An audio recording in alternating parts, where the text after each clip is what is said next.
भगवान शिव को शक्ति का अपार भंडार माना जाता है।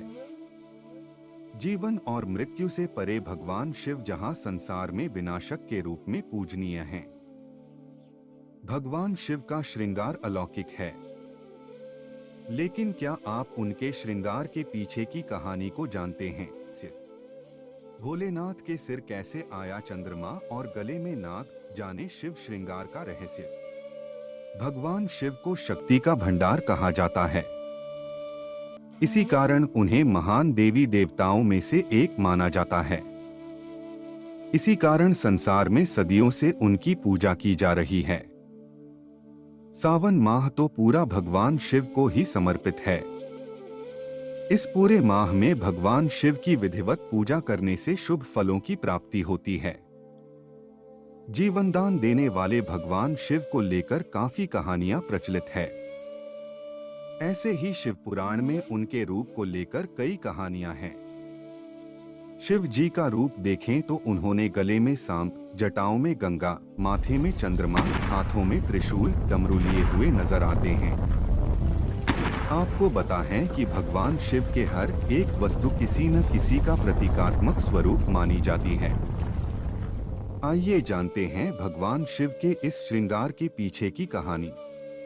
पौराणिक कथा के अनुसार जब देवताओं और राक्षस के बीच समुद्र मंथन हुआ था तो उसमें कामधेनु गाय मां लक्ष्मी के साथ साथ हलाहल विष भी निकला था, जिससे पूरी सृष्टि को बचाने के लिए स्वयं भगवान शिव ने इसका पान कर लिया था। लेकिन विष का प्रभाव इतना ज्यादा था कि उनका शरीर तपने लगा था। ऐसे में शरीर से विष के प्रभाव कम करने के लिए शिवजी से चंद्रमा ने प्रार्थना की वह उन्हें माथे पर धारण कर लें, जिससे शरीर को शीतलता प्रदान हो। ऐसा करने से शरीर में विष का प्रभाव कम हो गया। तब से चंद्रदेव शिव जी के माथे में विराजमान है और पूरे संसार को शीतलता प्रदान करते हैं। शिव की जटाओं में गंगा होने का कारण। शिव पुराण के अनुसार भागीरथ ने मां गंगा को पृथ्वी को लाने के लिए कठोर तपस्या की, जिससे वह अपने पूर्वजों को मोक्ष दिला सके।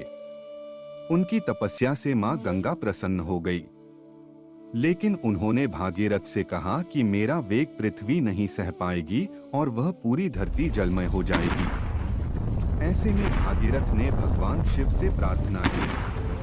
इससे प्रसन्न होकर भगवान शिव ने मां गंगा को अपनी जटा में धारण किया और सिर्फ एक जटा ही खोली, जिससे कि पृथ्वी में मां गंगा अवतरित हो सके।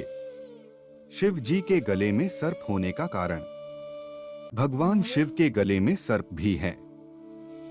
माना जाता है कि उनके गले में साधारण सर्प नहीं बल्कि वासुकी सर्प है।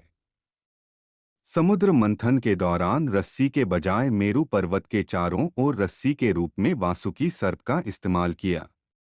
एक तरफ देवता थे और दूसरी तरफ राक्षस थे।